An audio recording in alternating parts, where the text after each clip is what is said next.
Alhamdulillah pada kesempatan kali ini kita bisa berjumpa lagi, bertatap muka lagi dengan sosok baru, dengan inspirasi baru, dengan cerita baru bersama orang hebat di samping saya. Sebelum masuk ke konten, jangan lupa like, komen, dan share-nya. Jangan lupa juga subscribe dan loncengnya dinyalakan buat perkembangan channel ini. Oke, pada kesempatan kali ini saya bisa bertatap muka dan ingin mengulik cerita dari sosok orang hebat di dunia bikers, yakni Babe Andre. Babe Andre yang bernaung dari SAC. Sehat? Alhamdulillah sehat banget bro. Sehat luar biasa. Terima kasih sudah mengunjungi tempat saya. Sama-sama kakek. Terima kasih udah diizinkan bisa berkunjung lagi di rumah kakek ya. Alhamdulillah dengan senang hati rumah saya terbuka 24 jam. Alhamdulillah. Pengen kenalan dong, nama lengkapnya siapa? Oke. Baik, terima kasih ya sudah hadir kemari berbicara. Nah, saya sendiri bernama lengkap tuh panjang. Teguh Syafruddin Andre Yusuf. Nah, tapi saya yang dikenal itu Andre Yusuf SAC, itu yang dikenal gitu.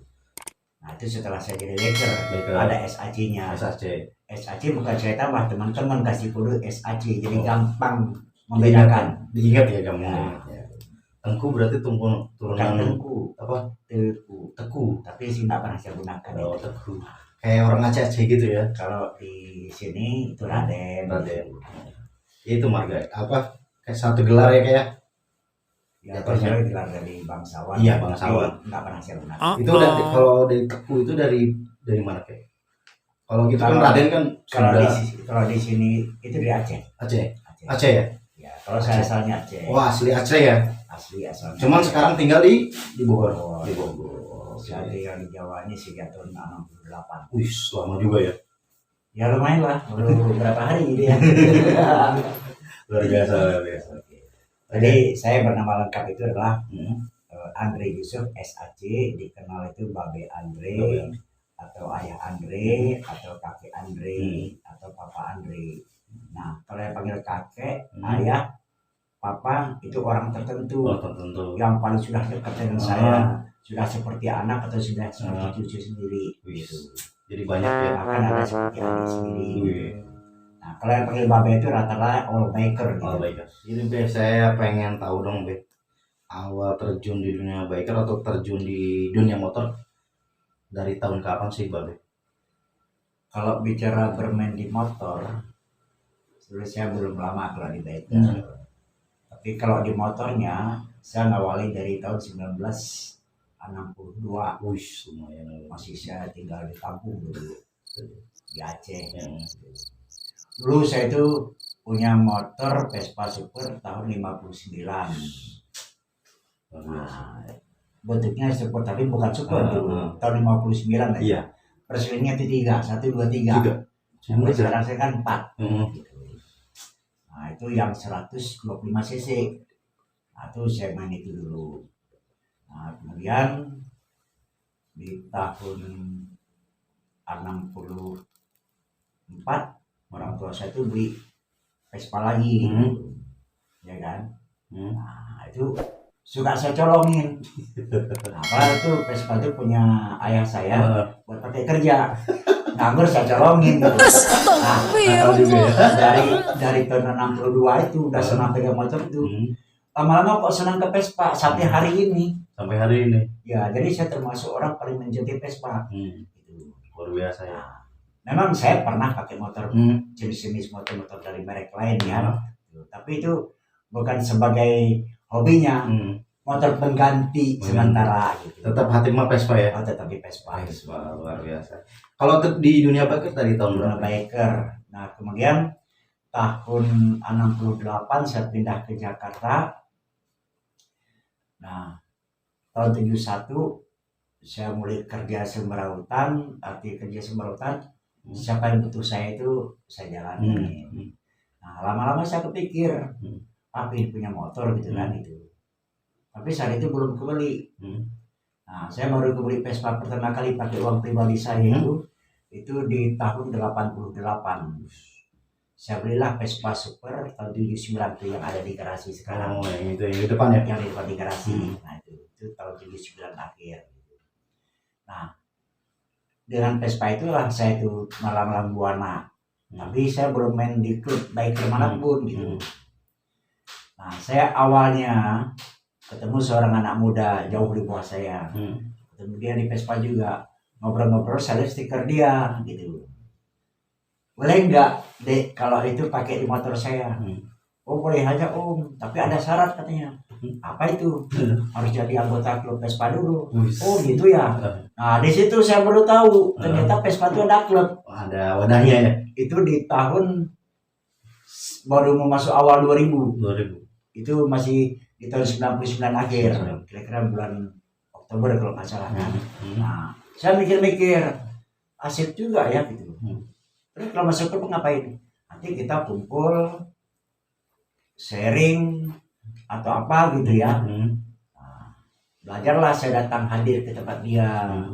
Setelah berapa kali hadir, nah di tahun 2000 baru saya resmi masuk klub SAC.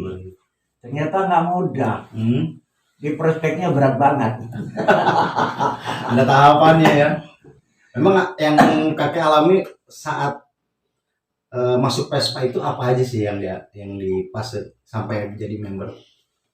Jadi awalnya setelah dia bilang syaratnya masuk klub kita dulu baru boleh pakai stiker ini. Kalau enggak stiker kita nggak boleh dipakai di motor siapapun kecuali dia masuk klub gitu. Oh gitu. Oke. Nah, kenalan, suka ikut, kenal 1, 2, 3. Mikir saya ternyata enak ya, banyak teman gitu. Nah, begitu banyak teman, nah terjadilah beberapa dialog. Nah, kemudian terjadilah ada dialog yang tidak menyenangkan dengan saya. Kan gitu. Bahasanya nggak pas di kuping saya gitu. Nah, saya kan orangnya kalau datang dulu itu kan bahasanya kan masih pakai bahasa yang lembut, artinya nggak pernah keras. Saya nggak suka dikerasin dan tidak suka keras ke orang kan. Ini ngomong beletak-beletuk istilah gitu. Akhirnya ya saya coba bicara pelan-pelan, saya arahkan. Mulanya kan ngotot biasa dia mundur. Tapi saya kasih arah pelan-pelan, ternyata nyambung. Itu nyambungin nyentuh hati saya kan. Wah ini boleh juga nih di Vespa banyak teman gitu. Nah mulailah masuk daftar dulu. Nah, dikasihlah persyaratan. Untuk dapat kartu member itu harus ikut touring dulu ke ujung kulon. Ke daerah Banten ke daerah ujung Genteng. Nah kan gitu. Di ujung Genteng itu ternyata ada klub lagi, klub Vespa banyak itu, yang arah mau ke Penangkaran Pura-Pura. Nah, jadi syaratnya ikut ke sana. Berangkatlah saya bonceng istri saya, terus bersama dengan teman-teman klubnya itu namanya dulu SAC itu. Di atas ini yang ada di topi ini logonya ini gitu. Nah ikutlah gitu. Ternyata ikut itu saya tidak tahu di antara itu ada tim pengawas. Nah dia perhatikan cara saya bawa motor, dia perhatikan motor saya seperti apa gitu kan. Nah alhamdulillah pulang pergi itu lulus. Nah lulus belum dapat kartu anggota. Kalau dikasih wing, kan wingnya ini copot ini ada di sini ya, copot. Enggak, saya simpan. Unitinya hilang gitu, patah. Nah, dapatlah wing yang seperti ini. Nah, seperti ini nih. Nah, tahun depan, pas di tahun 2000-nya itu di bulan Februari 2000, touring lagi, masih ke ujung kulon lagi gitu. Nah touring itu yang kedua untuk dapat KTA, ya anggota ya, jadi kartu anggota. Nah terus sepanjang jalan mereka ngobrol dengan saya, nanya macam-macam gitu kan. Nah setelah nyambung semua, luluslah saya jadi anggota. Jadi dari awal saya ingin masuk itu prosesnya 6 bulan. 6 bulan. Lumayan ya prosesnya. Itu. Jadi saya pertama kali masuk tuh di klub Skuter Adventure Club SAC. Nah itu pertama di tahun 2000 resmi saya jadi anggota anggota di bulan Februari sampai sekarang ya. sampai hari ini. Sampai Walaupun saya juga ada di klub-klub lain, Hmm. tapi tetap saya itu klub induk adalah SAC. Oke, tadi tentang touring nih kayak. Emang touring terjauh kaki kemana aja sih? Kalau terjauh saya kan ada 2 Vespa. Hmm. Satu Vespa Sporter 79. Ya, yang awal. Itu yang terjauh pertama kali saya pergi itu ke Madiun. Madiun. Baru sampai Surabaya. Belum. Nah, itu masih tahun di 2001. 2001 lebih kurang. 2003 saya bawa ke Bandar Lampung bersama teman-teman SAC rombongan Lintas ya. ya. Terakhir saya paling jauh ke Vespa ini Palembang. Biasa. Itu tahun 2003. Ya. Terus kalau motor satu lagi? Motor satu lagi itu alhamdulillah sudah keliling 60% wilayah Indonesia. Itu berdua dengan istri saya. Berdua. Ya. Lihat terus ya. Alhamdulillah sih saya dikenal itu pasangan yang nggak pernah terpisahkan. Tapi alhamdulillah sekarang telah berpisah oleh maut. Iya. Nah, mulai tahun 2008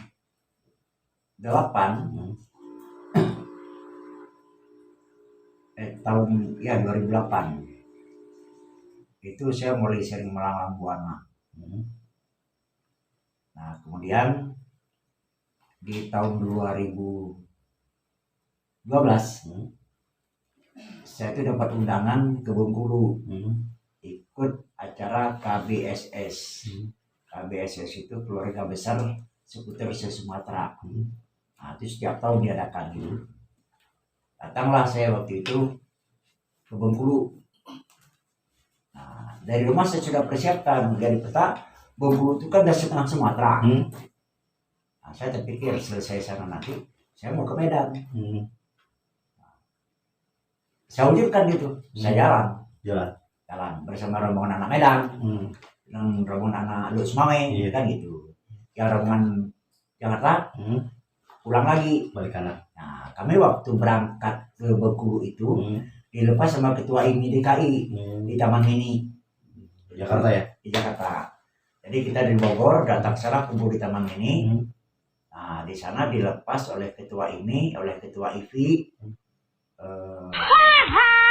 terus sama ada Sekwilda DKI kalau nggak salah waktu itu. Nah, dilepas malam hari jam 10 malam.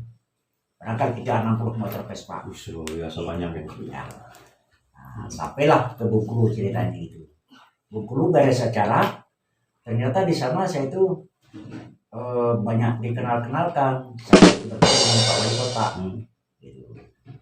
Dari Pak Wali Kota dapat saya tapi yang tulisan sini ada KBSS-nya gitu kan. Tapi sampai ke Jawa sini tapi itu ada yang ngambil, ada yang suka. Gitu. Nah, itu seperti itu. Kalau bicara di biker, saya mulai masuk di tahun 2000 itu.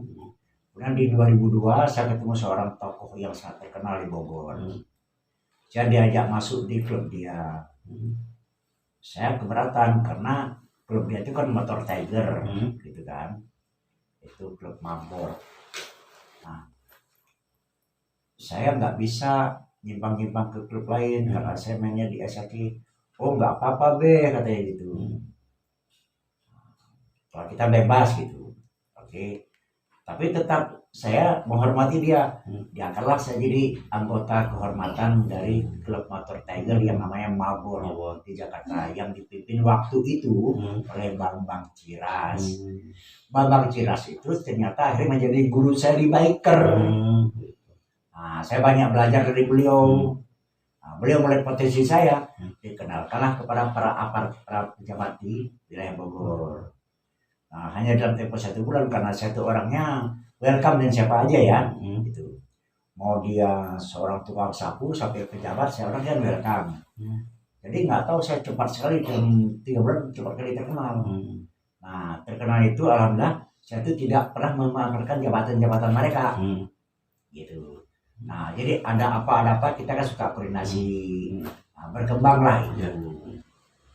itu Pak Bambang Ciras itu saya ingat itulah guru saya di Biker pertama sekali. Di samping saya di klub SAJ. Nah, tapi saya belajarnya terkenalnya saya di Bogor Sapi terus ke wilayah Indonesia itu karena diangkat oleh Bambang Ciras. Jadi apapun ceritanya, beliau itulah guru saya yang nggak saya lupakan. Itu riwayatnya seperti itu. Oke. Menurut kakek nih dari sekian banyak touring nih dari awal 2001 ya, Iya. yang punya biker terus sampai sekarang, touring yang paling berkesan kemana? Sebetulnya touring paling berkesan itu banyak. Tapi ada yang terutama terkesan itu dua. Waktu saya touring ke Sumatera, yang saya berangkat ke Bengkulu acara KBSS, tadi. terus ikut teman-teman lewat jalan Sorolangun, sampai dulu Skaping, terus ke Prapat, Medan, langsung saya tembus ke Aceh, kan gitu. Nah, di situ yang perjalanan yang saya berkesan banget itu malam hari, udah jalan sepi, gitu kan. Nah, kalau istri saya itu kan kalau udah jam 8 malam takut dia kan, kalau jalan malam. Kita kan berhenti kan nggak tahu mau berhenti mana. Ketemulah pos apa Brimob yang 88 itu, ya kan. Nah, masuk aja kita, kan di stop. Permisi Pak, gitu. Mau kemana? Mau ke apa nama itu kalau di depan? Kalau bilang provos ya, provos itu. Nah, melapor Pak, ada apa? Pak, kami kemalaman mau numpang nginep sini boleh nggak gitu? Oh gitu, panggil komandannya. Itu malam hari udah jam 9. Ya minta KTP. Nah di sini saya yang ketawa gitu. Diminta KTP saya, udah dibaca. Yang minta saya bapak nih yang minta. Nanti yang satu lagi ke istri saya, itu petugas lain lagi gitu. Udah ketemu, loh ini kok KTP-nya sama ya? Kok satu alamat itu? Nah iyalah Pak, kata istri saya yang lalu. Itu kan suami saya. Oh, saya pikir pacaran. Nah itu yang kita tawa. Nah akhirnya ada satu kamar Prada, itu disuruh kosongin sama komandannya. Saya disuruh tinggal di kamar itu berdua sama dikondisikan ya. Istri saya, dikondisikan gitu kan. Nah di situ saya berpikir lagi, ini polisi ini menguji saya kayaknya atau apa gitu. Itu orang dompetnya duitnya di atas lemari gegelatak ditinggalin gitu aja. Tapi alhamdulillah saya tidak tergiur barang orang. Nah itu aman ya. Ternyata pagi harinya setelah bangun yang punya kamar masuk dia ke dalam kan. Katanya mungkin ngecek gitu kan. Nah setelah itu nggak apa dia ngomong sama komandannya, saya diundang makan. Nah itu yang buat saya berkesan. Oh dijamu ya. Dijamu gitu. Nah, jadi karena sebetulnya bagaimana sikap kita ya, gitu. betul. Nah, itu. Jadi saya sering ngajarkan ke teman-teman, kalau mau disayang sama orang-orang, sama teman-teman, buatlah diri kamu sayang pada diri sendiri, bicara pun menyayangi orang lain. Iya betul. Contohnya, cubit dulu diri sendiri, sakit nggak? Kalau sakit jangan cubit orang lain. Betul, nah, betul. itu yang kalau kita paling terkesan. Oh, Yang kedua terkesan lagi itu kesedihan. Sedih. Itu waktu saya touring ke Wonosobo, ngikutin acara klub Vespa Wonosobo gitu. Nah dari situ selesai di sana saya kan langsung ke Magelang, gitu langsung terus ke Magelang dan berapa Vespa, ada 6 Vespa lah yang sana. Pulang-pulangnya itu tersedih waktu di Klierang. Nah itu sebelum masuk ke Wonosobo dari Jawa Timur gitu kan, dari Jawa Tengah itu. Iya. Itu ban bocor, tambal ban. Saya kan pakai HP BlackBerry, BlackBerry warna hitam. Iya, Duduk di bangku yang joknya warna hitam. Ini HP-nya nggak ditaruh gini, dibawain gitu. Dibalik. Kan hitam kan? Iya, dibalik. Selesai berangkat lupa karena nggak kelihatan. Begitu ingat HP nggak ada, balik lagi sudah nggak ada. Nah itu yang membuat sedih apa? Memori perjalanannya itu ada di situ. Semua, ya. Ada kira-kira 300 foto dan ada mungkin 40 videoan. Itu yang kesan itu yang hilang itu yang Jadi hilang memori Ya hilang memori. kenangan semua di sini. Jadi apapun kerekam situ saya nggak punya waktu di Jawa Tengah itu. Pertama kali saya masuk di biker tahun 2000, terus beranjak sampai tahun 2006 itu di biker itu adem-adem ayem saja. Nggak ada istilahnya yang sirik-sirikan, tawur-tawuran, nggak ada. Nah, tapi saya tidak tahu berapa tahun belakang ini kok sering ada biker-biker yang suka gotok-gotokan itu kan. Itu karena sifat ego mereka yang ingin punya nama atau apa gitu kan. Apa-apa pengen di atas gitu kan gitu. Nah, pernah ketemu dengan saya juga pun saya arahkan. Kalau kita di biker tidak perlu jumlahnya anggota, tapi kualitas anggota itu seperti apa? Betul. Anggota membernya itu harus seperti apa? Nah, itu saya coba beri arahan. Nah, akhirnya lama-lama saya tuh dikenal, jadilah saya pembina di Biker Bogor Raya. Itu mulai tahun 2006 sampai 2009. Jadi penasaran Bersama almarhum Pak Mansur dari Polres Bogor Kota. Dari sekian banyak itu tuh kayak jabatan kakek di klub atau di luar di dunia biker lah. Ya. Apa aja sih? Nah, yang pernah kakek itu yang aneh. Itu yang aneh dari saya.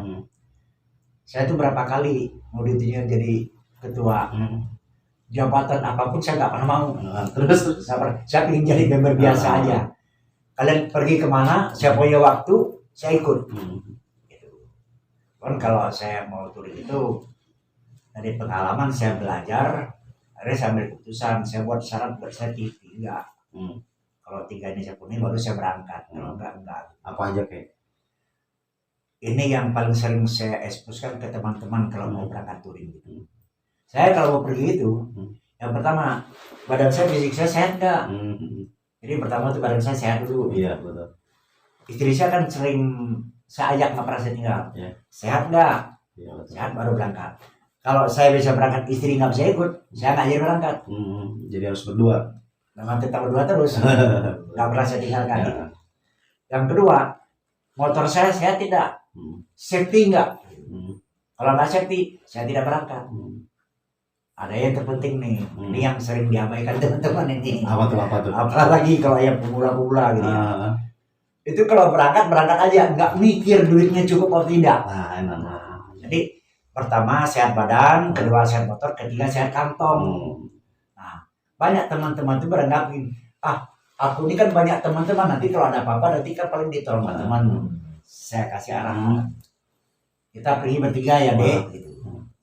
Kamu bawa 1 juta, kamu 1 juta, saya 1 juta. Udah berhitung nih, cukup pulang pergi. Tapi karena kamu punya duit 1,5 juta, kamu trouble di jalan. Apa yang terjadi?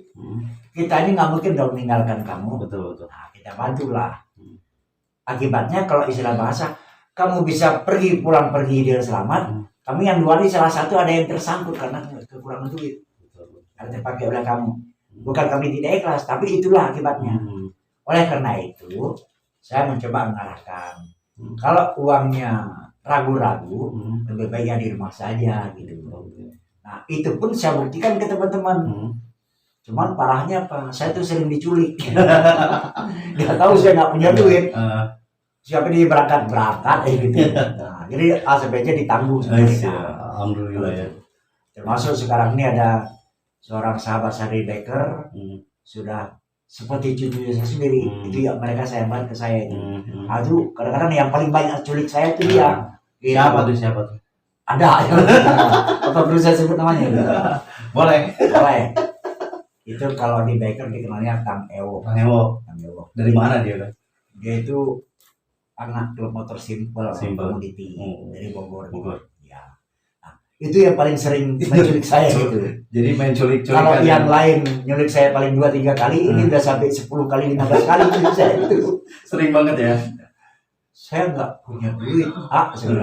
Udah berangkat ikut urusannya nanti. Saya ngomong saya udah jalan. Oke. Jadi banyak ya cerita-cerita menarik ya. Kalau bicara di Biker tuh nggak pernah habis. nggak ada. Habis itu tertawa dan air mata selalu ada. Selalu ada. Untuk kesan-kesannya dok buat kita biker baru Untuk biar awet di dunia biker seperti kakek ini, kayak gimana, harus kayak gimana? Kalau untuk jadi biker baru itu menurut saya sih mudah, tetapi jangan dimudah-mudahkan. Jadi biker itu juga susah, tapi jangan disusah-susahkan. Selama kita ngikutin aturan itu semua akan berjalan baik. Itu pertama, para biker, calon biker ya, dia harus tahu dulu diri dia. Saya menguasai biker itu tujuannya itu apa? Ini poin terpenting. Ada kalanya kalau ingin masuk, ingin punya nama, ingin ya kalau katakan jadi kayak geng-gengan, nah itu tidak benar. Tapi kalau mau jadi biker, timbang dulu tujuan saya masuk biker itu apa? Apakah untuk berbakti, atau untuk mencari persaudaraan, atau kita bisa berbuat sesuatu yang bermanfaat buat masyarakat banyak. Sehingga jangan sampai kita di motor itu disebutnya geng motor atau tukang arogan. Nah, jangan seperti itu. Nah, kemudian yang kedua, setelah dia masuk, dia harus berpikir secara toleransi, harus solid dengan teman-temannya. Nah, jadi kalau menurut saya, sebuah klub itu tidak ditentukan oleh jumlah membernya. Walaupun member itu cuma 5 orang atau 10, yang penting kualitas membernya itu seperti apa. Apakah dia punya etika, apakah dia mentalnya kuat, apakah dia disiplin, apakah dia bertanggung jawab, terutama di dalam safety riding. Nah, ini yang harus mereka pahami. Jadi masuk ke klub itu bukan sekedar masuk sendiri, enggak. Ada klub yang ketat. Iya betul. Contohnya seperti saya, klub saya itu juga ketat. Sampai 2 kali saya dites. Dan saya nggak ada dekat lagi. Berapa ratus meter ya ke ujung genteng itu. Iya betul. Nah seperti itu. Jadi itu ya klub-klubnya biar kita. Ya. Artinya biar mengenal betul lapangan bagaimana, bergabung dengan teman-teman bagaimana, bersikap bagaimana. Jadi di situ nanti terlihat toleransinya seperti apa. Kemudian solidnya seperti apa. Nah, kalau solid itu apa dikenal dengan cara umum apa? Solidaritasnya ya. Jadi itu ya resep-resepnya biar kita ya awet di dunia biker. Terutama yang perlu saya ingatkan bahwa para biker itu jangan sekali masuk itu untuk mencari sesuatu yang terkait kepentingan pribadi ataupun kelompok, itu yang jangan. Kalau Anda masuk di sebuah klub member itu merupakan satu tim. Rusak satu orang, rusak semua klub itu. Setuju nggak? Betul. Nah, itu yang paling sering terjadi. Gara-gara satu orang, ini satu orang saya sebut namanya oknum. Klubnya sudah bagus. Ada 15 member, tapi yang satu uragan atau arogan. Nah, gara-gara satu itu jadi pepatah. Gara-gara gila setitik, rusak madu sepulangan. Gara-gara member satu orang, oknum, rusaklah nama klub itu sendiri. Sayang kan? Sayang. Jadi lebih sulit menjaganya ya. Betul. Mencari kepercayaan itu mudah, mempertahankan kepercayaan itu tidak mudah. Maaf cakap ya kalau mungkin saya bicara berlebihan. Apalagi kalau pikiran kita tidak terkendali, tidak mampu menguasai keadaan barang orang lain yang bukan hak milik kita, ini bahaya lagi. Gitu. Jadi saya sering ke teman-teman. Mungkin Anda pernah bertemu saya sebelumnya ya. Pernah saya nggak ngomong. Coba belajar berpikir. Jangan mikirkan hal yang tidak perlu dipikirkan. Pernah nggak saya ngomong gitu? Terus jangan mikirkan hal yang bukan milik kita. Kalau nggak mikirkan aja, mungkin nggak kita ngambil. Mikir aja nggak apa. Nah, itu kira-kira seperti itu. Mudah-mudahan ini jadi manfaat buat teman-teman calon biker baru. Iya kan? Dari umur kakek yang sekarang nih, kira-kira kakek umurnya sekarang berapa tahun sih? Umur saya kemarin ini bulan Juni 76. Luar biasa. Aduh, sepuh ya. Boleh kata gitu. Tapi kalau dari Sabang sampai Jayapura saya itu dikenal buat biker termuda. Gara-gara SCCP Inbox. Jadi biker muda ya. Saya kan jiwanya mungkin ya. Mungkin begitu seperti itu. Tapi saya itu jujur aja ya. perasaan itu saya nggak pernah tua. Siap. Perasaan saya itu nggak pernah tua. Gitu. Jiwanya. Karena saya itu tidak pernah berpikir yang berat-berat. Saya nggak suka memikirkan hal-hal yang tidak perlu saya pikirkan. Nah itu konsepnya itu. Enjoy ya, jalanin aja gitu. Mau ada duit, nggak ada duit. Ada duit jangan ketawa, nggak punya duit jangan menangis. Itu aja. Yang mengeluh. Itu aja. Bagi-bagi dong, mau sampai kapan sih menjalin silaturahmi atau persaudaraan di dunia bikers ini? Kalau saya sebetulnya gini, mungkin bahasa saya beda dari teman-teman lain dia. Jadi dalam biker ini sebetulnya aneh kalau orang dengar, bisa salah paham. Kadang-kadang suara para teman, tahu-tahu kita ditusuk dari belakang, gitu. Itu yang paling tidak enak. Tapi kalau kita cari persaudaraan, itu tentu yang sejalan yang sehati. Nah, nanti akan ketahuan itu saudara kita apa bukan. Pada saat kita jatuh, orang itu menjauh kita apa mendekati kita. Nah, itu baru ketahuan. Nah, kalau teman, kalau sahabatnya dulu bisa ngajak, Bapak ini ngopi, ngajak teman-teman lain. Nah, itu teman saya tuh, baik itu. Coba besok saya nggak bisa ngasih kopi lagi, nggak bisa ngajak itu. Mau kemana? Mau ke Babe Adri. Ngapain? Nggak punya duit, dia nggak bisa ngasih kopi lagi kita. Kira-kira begitulah. Tapi mudah-mudahan harapan saya, jangan ada anak-anak biker punya jiwa seperti itu. Jangan sampai seperti semut ya. Semut baik karakternya, 10 karakter semut baik, ada satu karakter yang tidak baik. Ada gula ada semut, betul nggak? Nggak ada gula, semut pergi kan? Nah, jangan sampai seperti itu. Nah, karakter semut yang jelek itu satu. Tapi yang lain karakter semut ada 10. Itu suka kita pakai sebagai pedoman di dalam pergaulan kita. Karakter semut kan hebat kan, gotong royongnya hebat kan, solidaritasnya, itu yang perlu kita contoh. Di kondisi pandemi seperti ini, harapan kakek mau seperti apa sih ke depannya? Kalau bicara kondisi pandemi, memang ada yang kita sangat sedihkan, bahwa banyak acara-acara teman-teman kita yang pas hari lahir mereka ini dirayakan itu tidak bisa. Itu mau tidak mau, saya punya konsep begini. Pertama, sayangilah dirimu sendiri dulu. Kedua, saya suka tanya, kamu sayang keluarga enggak? Ya sayang dong. Sebelum sayang ke keluarga, sayangi dirimu sendiri dulu. Artinya apa? Kita jaga, pemerintah sudah anjurkan prokes. Apa susahnya sih pakai masker? Walaupun saya bandel-bandel, tapi kalau saya nggak pakai, nggak perlu dong yang lain tahu, kan gitu kira-kira. Nggak usah dipamerin gitu. Nah, selama pandemi ini memang banyak kita kesulitan kita hadapi.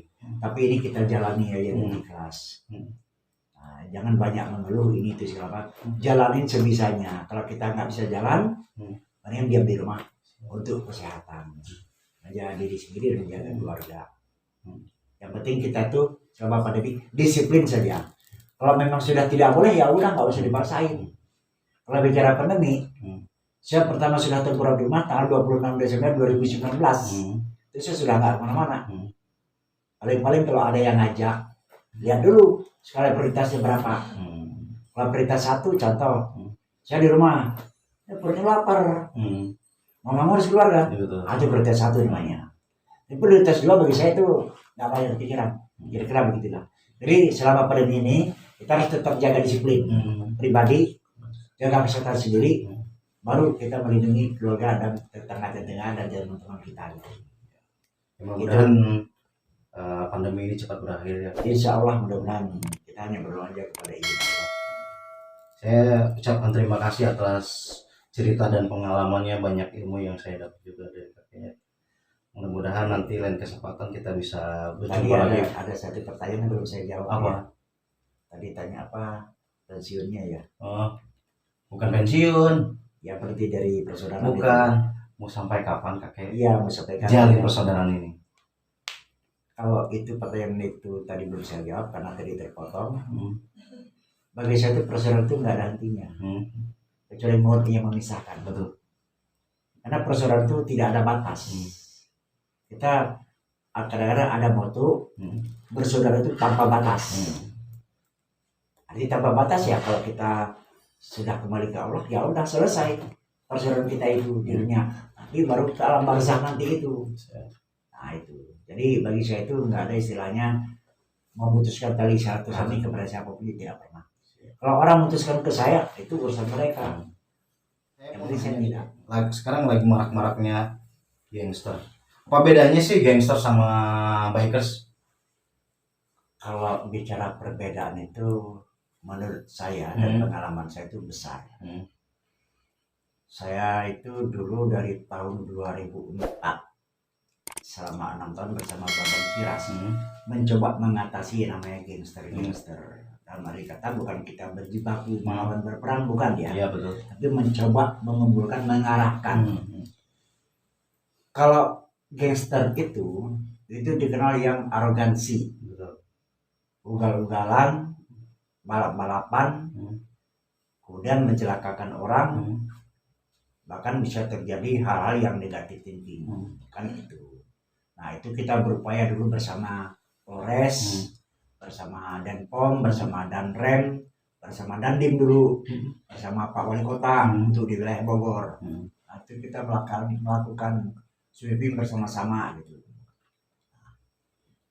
Kalau biker itu adalah seorang penunggang roda 2 di atas aspal. Mereka yang berlaku tingkah laku sopan santun tuh mereka jaga. Dan sering kita arahkan, ya nama biker kita jaga nama baiknya. Karena kita punya konsep atau motto gitu ya. Satu motor roda 2 sama-sama menggesek aspal. Itu adalah saudara. Tanpa melihat jenis motornya, mau kecil mau besar. Nah, di sini para biker sering kita coba ajak kerjasama. Kalau dulu kami sering nongkrong, arti nongkrong. Kalau istilahnya dibilang sekarang itu base camp di mana, ngepos di mana kan gitu. Kita suka nongkrong di jalan. Nah, tapi setelah saya mengalami lebih dewasa, setelah saya masuk ke umur 60-an, 50 ke atas, itu saya mulai berpikir, nongkrong-nongkrong kan tidak ada manfaat. Kenapa kita nggak nongkrong yang bermanfaat? Nah, akhirnya kita bicarakanlah, oleh maksud kita, bagaimana biker itu jadi bermanfaat buat masyarakat. Dan kita coba tunjukkan kepada masyarakat bahwa para biker ini bukan geng motor. Nah, itu kita coba beri arahan-arahan di dalam meeting-meeting berapa kali dengan teman-teman. Jadi kita sepakati, kita akan berantas gangster. Caranya apa? Dari mengatur diri sendiri dulu dari klub masing-masing. Nah, kita awali dari klub kita. Baru kita bisa mengatasi itu. Maka tunjukkanlah sesuatu yang terbaik buat masyarakat. Apa yang bisa kita berikan ke masyarakat. Nah, akhirnya paling trending selama ini yang kita lakukan adalah melakukan kerja bakti sosial. Kerja bakti yang dilakukan biar membedakan kita dengan gangster apa aja sih kayak sebenarnya? Sebetulnya itu simpel saja kalau menurut saya ya. Kalau kita iseng-iseng touring kemana sambil melihat panorama keindahan, kita lihat yang tidak indah. Kita ke pedalaman, masuk ke desa-desa, lihat kehidupan mereka. Kehidupan mereka itu kan ada tingkat sosial beda-beda kan. Nanti kita lihat tingkat sosial yang terendah, terus yang bermasalah, yang paling parah seperti apa. Kita buat catatan. Pulang nanti kita bahas dengan teman-teman. Di sana ada seperti ini tingkat kehidupan. Di sana ada seperti ini. Nanti kita buat skala prioritas. Mana satu yang paling terendah, kedua, ketiga, keempat, kelima. Itu kita ambil, kita akumulasikan apa yang kita bisa bantu di sana dan apa mereka bisa butuhkan. Nah, ini nanti bisa menunjukkan kepada masyarakat bahwa kita ini bukan geng motor. Nah, jadi pelakon geng motor itu bisa kita kikis dengan perbuatan baik kita yang bermanfaat buat masyarakat. Apa yang kita bisa bantu masyarakat. Nah, jangan sampai terjadi kita melihat sesuatu yang kelompok membutuhkan biaya kehidupan karena kemampuannya terbatas, kita gunakan itu. Terus kita menggalang dana, tapi dananya tidak sampai ke sasaran. Jangan sampai seperti itu. Nah, itu. Memang kegiatan selama ini, kegiatan sosnya apa aja sih kayak yang pernah kakek lakukan? Kalau saya udah sering berkecimpung di baksos itu ya, seperti menyantunin anak-anak yatim. Memang bukan dari uang saya sendiri, tapi kita menggalang dana gitu ya. baik dari teman-teman sendiri yang iuran tidak resmi, tapi seketika sesaat. Ayo teman-teman, ada acara gimana di ayo kita kumpulkan seadanya. Yang bilangnya nanti kita expose. Kalau sekarang kan ada Android, kita bisa BC kan, kita punya acara gini bla bla bla bla bla, nanti kita jelaskan acaranya mana.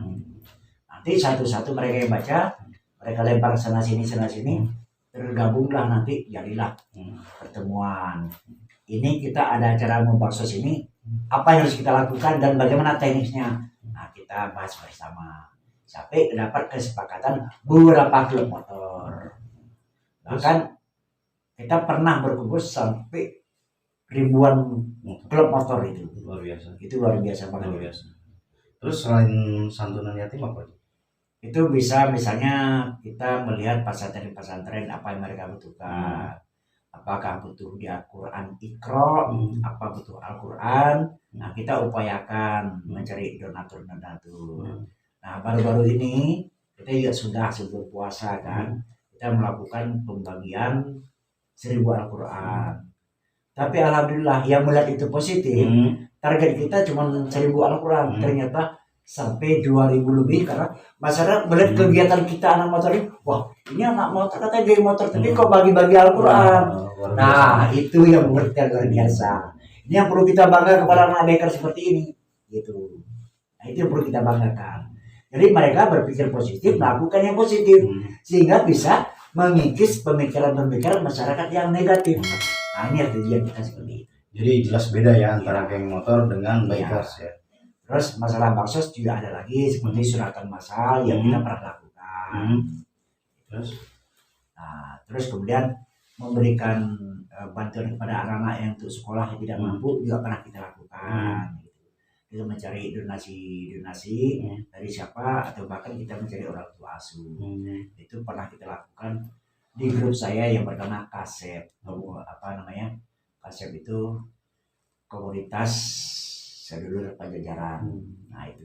Jadi banyak ya kegiatannya luar biasa. Jadi kita buat pustaka, buat pendidikan anak-anak, buat pengarang ibu-ibu untuk keterampilan, gitu. Seperti itu. Oke. Itu kira-kira seperti itu. Siap. Oke. Terima kasih banyak atas waktunya. Maaf bila saya mengganggu kegiatan kakek, istirahat kakek. Ya. Terima kasih. Mudah-mudahan dan kesempatan kita bisa jumpa lagi, kita ngobrol lagi, kita berbagi sharing dan hal yang baru ya. Terima kasih buat rekan-rekan yang sudah menonton juga. Jangan lupa like, komen, dan subscribe-nya. Saya MC Pimen. Wassalamualaikum warahmatullahi wabarakatuh. Waalaikumsalam warahmatullahi wabarakatuh.